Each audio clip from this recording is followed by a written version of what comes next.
Have you ever felt like you're searching for something more in life? A deeper sense of purpose, a clearer moral compass, or maybe just a path to genuine, lasting happiness? What if I told you that a blueprint for all of this was laid out over 2,000 years ago, in one of the most powerful speeches ever given? Today, we're embarking on a journey to unlock the profound wisdom of the Sermon on the Mount. This isn't just an ancient text, it's a transformative guide for modern life.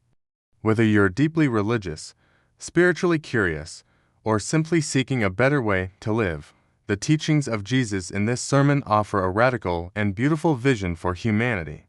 So, grab a cup of tea, find a quiet spot, and let's dive deep into Christ's teachings together.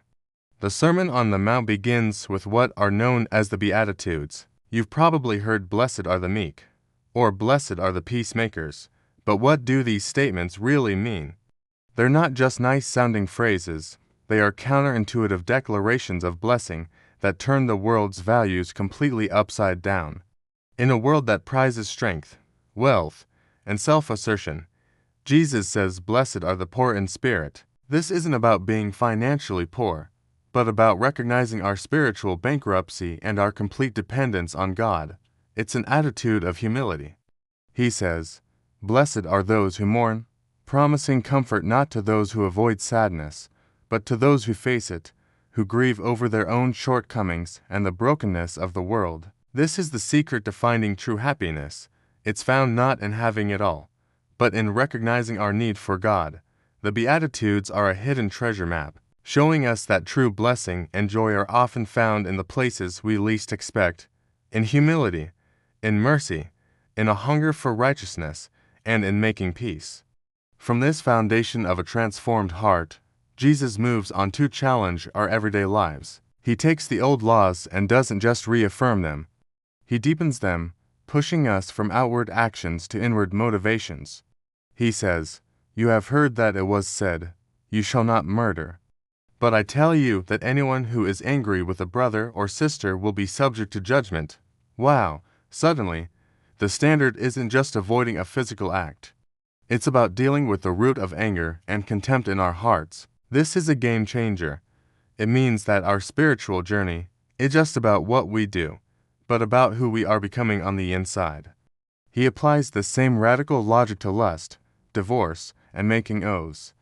It's a call to a higher righteousness, one that isn't about legalistic rule following, but about a heart that is pure and wholly devoted to God. This isn't meant to be a crushing burden, but a liberating call to authenticity. It's about aligning our inner world with our outer actions. And then comes perhaps the most challenging and revolutionary teaching of all. Jesus redefines love.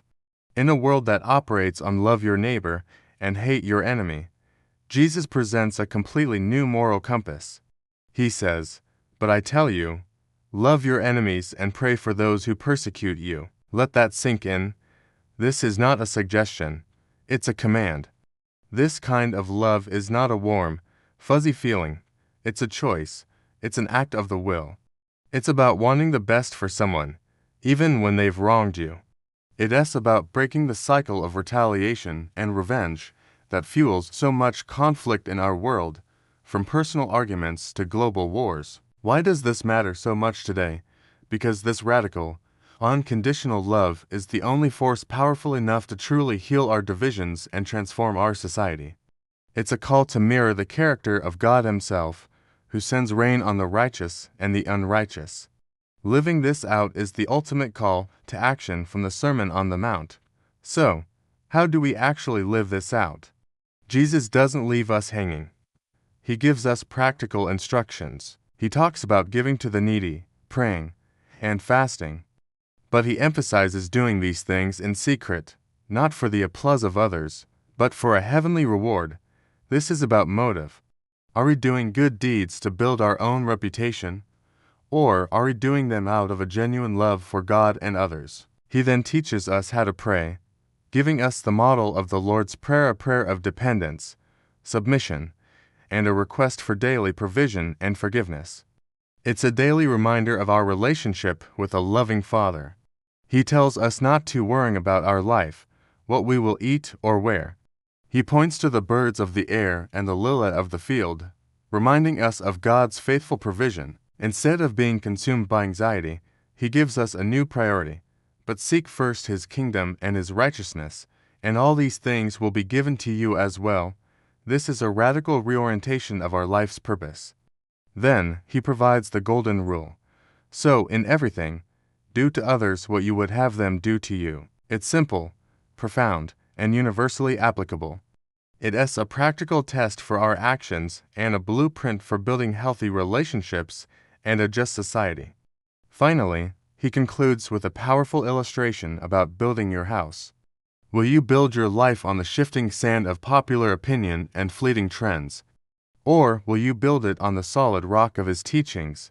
He warns that storms will come for everyone. The only thing that determines whether we will stand firm is the foundation we have chosen. The Sermon on the Mount is not a list of impossible rules designed to make us feel guilty. It's an invitation. It's a blueprint for a transformative spiritual journey. It's Jesus' call to action, challenging us to move from anger to love, from worrying to trust, and from a superficial faith to a deep, abiding righteousness. It is a game changer because it shows us a path to a different kind of life, a life of true happiness, profound purpose, and authentic love. It's a new moral compass for a world that has lost its way. Unlocking this wisdom in a one-time event.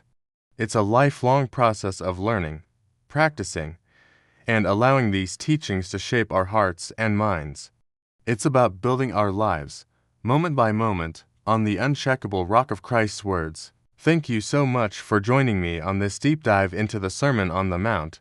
I hope it has inspired you and given you a fresh perspective. If this was meaningful to you, please give this video a thumbs up and share it with someone who might need to hear this message. Don't forget to subscribe and hit the notification bell so you won't miss our next video. I'd love to hear your thoughts in the comments below. Which teaching from the Sermon on the Mount challenges or inspires you the most? Until next time, may you find your foundation on the rock.